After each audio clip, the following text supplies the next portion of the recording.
और अब खबर दार्जिलिंग से, जहां बांग्ला पढ़ाने के फैसले के खिलाफ बवाल मचा हुआ है। दरअसल गोरखा जनमुक्ति मोर्चा ने ममता सरकार के इस फैसले की कड़ी निंदा की है और पूरे शहर में बंद बुलाया, जिसकी वजह से वहां पर सैकड़ों टूरिस्ट फंस गए हैं।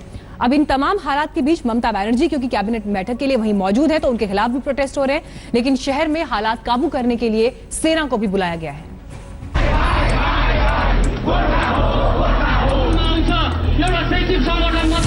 जनमुक्ति मोर्चाको केन्द्रीय समितिमा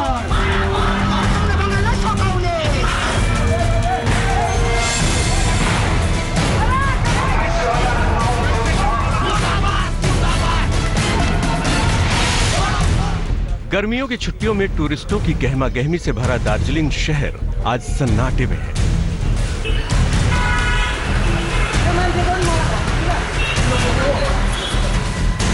शहर में खुद मुख्यमंत्री ममता बनर्जी मौजूद हैं। सेना की तैनाती की गई है, लेकिन टूरिस्ट डरे हुए हैं। गोरखा जनमुक्ति मोर्चा ने आज भी बंद का ऐलान किया है और अल्टीमेटम दिया है कि सुबह तक सारे टूरिस्ट शहर छोड़कर चले जाएं। अल्टीमेटम को देखते हुए बागडोगरा एयरपोर्ट सुबह 5 बजे खुल गया है और सिलीगुड़ी से हर 2 घंटे पर कोलकाता के लिए स्पेशल बसें चलाई जा रही हैं ताकि लोग सुरक्षित निकल सकें।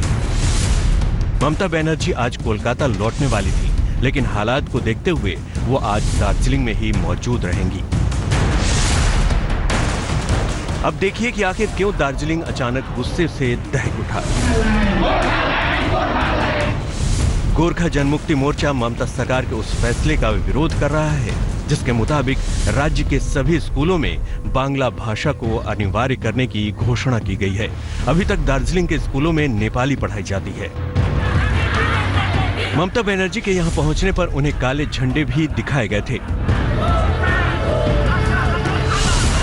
विरोध प्रदर्शन की आग राजभवन के बाहर से भड़की, जहां सीएम ममता बनर्जी कैबिनेट की बैठक कर रही थी। राजभवन के बाहर गोरखा जनमुक्ति मोर्चा के कार्यकर्ताओं का जमावड़ा बढ़ने लगा और देखते ही देखते प्रदर्शनकारी बैरिकेडिंग तोड़कर राजभवन में घुसने की कोशिश करने लगे। पुलिस ने प्रदर्शनकारियों पर लाठीचार्ज किया, जिसके बाद हालात और भी बेकाबू हो उठे। वर्तमान में सत्ता में बैठे जानकार ये तय करने की कोशिश कर रहे हैं कि आने वाली पीढ़ी कौन सी भाषा में पढ़ेगी। भले ही लड़ाई किसी भाषा के लिए हो जहां केंद्र सरकार हिंदी, पश्चिम बंगाल सरकार बंगाली और लोकल एडमिनिस्ट्रेशन या राज्य की विभिन्न जातीय पार्टियां अपनी भाषा की कवायद कर रही हों, पर सच्चाई तो ये है कि भले ही लड़ाई सब शब्दों की करें, कोई भी इस शब्द का अर्थ समझने की कोशिश ही नहीं कर रहा है। दार्जिलिंग में कायस अंसारी और कैमरा पर्सन चित्रभानु पाठक के साथ मनोज्ञा लोईवाल, कोलकाता, आज तक। देश का एक हिस्सा दार्जिलिंग, लेकिन आइए दूसरे हिस्से मंदसौर लेकर चलते हैं आपको, क्योंकि हिंसा के बाद वहां कैसी स्थिति है इस पर अपडेट देते हैं। हालांकि हालात पहले के मुकाबले अब सुधर रहे हैं। कर्फ्यू में भी ढील दी गई है, सुबह 10 से लेकर शाम 6 बजे तक कर्फ्यू हटा लिया जाएगा। लेकिन इसी बीच सियासी हलचल आज वहां तेज रहेगी, क्योंकि आम आदमी पार्टी के नेता आज वहां पहुंच सकते हैं। हमारे संवाददाता हेमेंद्र शर्मा इस पर और डिटेल्स दे रहे हैं।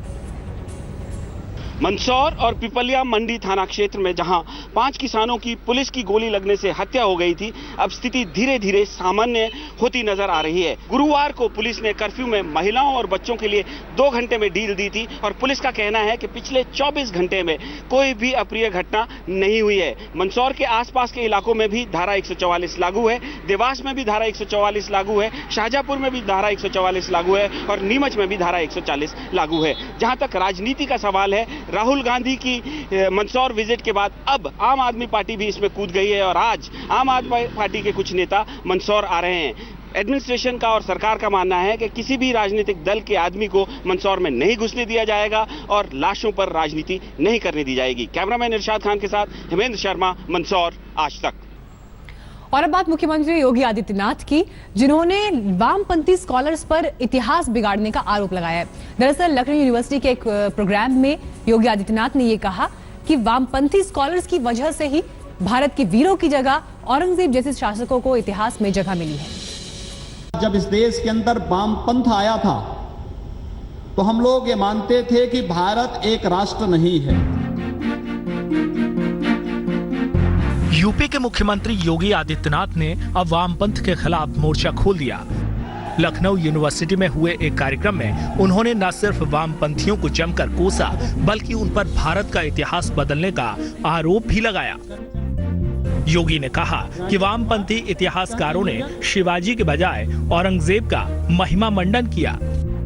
जो आज भी भारत को अलग अलग राष्ट्रीयताओं का एक समूह मान करके भारत को तोड़ने की फिराक में है, जिस देश के अंदर तमाम अकादमिक संस्थाओं में बैठ करके इस देश में उग्रवाद के प्रतीक नक्सलवाद को बढ़ावा देते हैं, इन तत्वों का पुरजोर विरोध अकादमिक संस्थाओं से प्रारंभ होना चाहिए और अकादमिक संस्थाओं में कार्यरत सभी आचार्यों को और छात्रों को इस विकृत मानसिकता के खिलाफ लड़ने की तैयारी करनी चाहिए। इधर योगी यूनिवर्सिटी के छात्रों के लिए शिवाजी को रोल मॉडल बता रहे थे, तो नागपुर में संघ प्रमुख मोहन भागवत ने भी हिंदुत्व का राग आलापा। भागवत ने कहा कि भारत के बिना हिंदू नहीं और हिंदू के बिना भारत नहीं। भागवत ने कहा कि हिंदुत्व की भारत को ही नहीं दुनिया को जरूरत है, लेकिन भारत के विकास से ईर्ष्या रखने वाले लोग ऐसा नहीं होने दे रहे। हिंदू देश है ऐसा कहने का अर्थ होता है कि इस देश के समाज की दृष्टि, जीवन की दृष्टि सबको अपना मानती है। भारत परंपरा से, स्वभाव से हिंदू समाज के कारण सज्जन देश है। जहां जहां हिंदू समाज प्रभावी है, वहां वहां दुनिया में ये सज्जनता दिखती है। लखनऊ और नागपुर के बीच फासला काफी है, लेकिन दोनों शहरों में बयार एक जैसी ही बही। योगी उन इतिहासकारों को कोस रहे थे जिन्होंने मुगलों को इतिहास में प्रमुखता दी, तो नागपुर में संघ प्रमुख हिंदुत्व के एजेंडे को खुलकर सामने रख रहे थे। लखनऊ से आशीष श्रीवास्तव के साथ नागपुर से आज तक ब्यूरो। और इस प्रकार ये बड़ी खबर, आम आदमी पार्टी से निलंबित नेता कपिल मिश्रा आज मुख्यमंत्री केजरीवाल से मिलने जा रहे हैं। ये तस्वीरें आपको हम दिखा रहे हैं। सभी नजरें इस मुलाकात की तरफ कि क्या ये वाकई हो भी पाती है, क्योंकि सवाल इसलिए भी क्योंकि कपिल मिश्रा ने बीते वक्त में जिस तरह से सीधे सीधे मुख्यमंत्री केजरीवाल पर भ्रष्टाचार से जुड़े तमाम आरोप लगाए, घोटालों के सबूत तक मीडिया के सामने रखे, एक तरफा जंग उन्होंने आम आदमी पार्टी और केजरीवाल के खिलाफ छेड़ी, उसे देखते हुए कई सवाल इस मुलाकात को लेकर भी।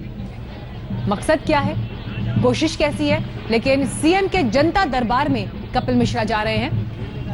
हालांकि कपिल मिश्रा को रोकने के लिए वहां पर भारी पुलिस बल भी तैनात है कि किसी तरह की कोई अप्रिय घटना वहां पर ना हो। लेकिन ये तस्वीरें आप देख रहे हैं, वहां पर भीड़ का जुटना शुरू, जनता दरबार जो मुख्यमंत्री लगाते हैं जनता से सीधे रूबरू होने के लिए। लेकिन आज कपिल मिश्रा भी इस जनता दरबार में जनता की तरह शामिल होने जा रहे हैं मुख्यमंत्री से 1-to-1 बातचीत के लिए। लेकिन दोनों के बीच में जिस तरह से इक्वेशन बिगड़े हैं, समीकरण बिगड़े हैं, उसे देखते हुए वहां पर सुरक्षा बढ़ाई गई है ताकि किसी भी तरह की कोई अनहोनी ना हो, कोई अप्रिय घटना ना हो। हालांकि कपिल मिश्रा को रोकने के लिए पुलिस बल वहां पर तैनात। तो तस्वीरों में आप देख रहे हैं कि भीड़ जुटती हुई वहां पर दिख रही है। इस बात का ऐलान कपिल मिश्रा कर चुके थे कि याद होगा आपको, प्रेस कॉन्फ्रेंस में जोर शोर से उन्होंने कहा था कि जेल तक लेकर जाएंगे वो केजरीवाल को, तमाम आरोप उन्होंने लगाए। लेकिन अब ये मुलाकात की कोशिश और पुलिस भी वहां पर पूरी तरह से मुस्तैद कपिल मिश्रा को रोकने के लिए।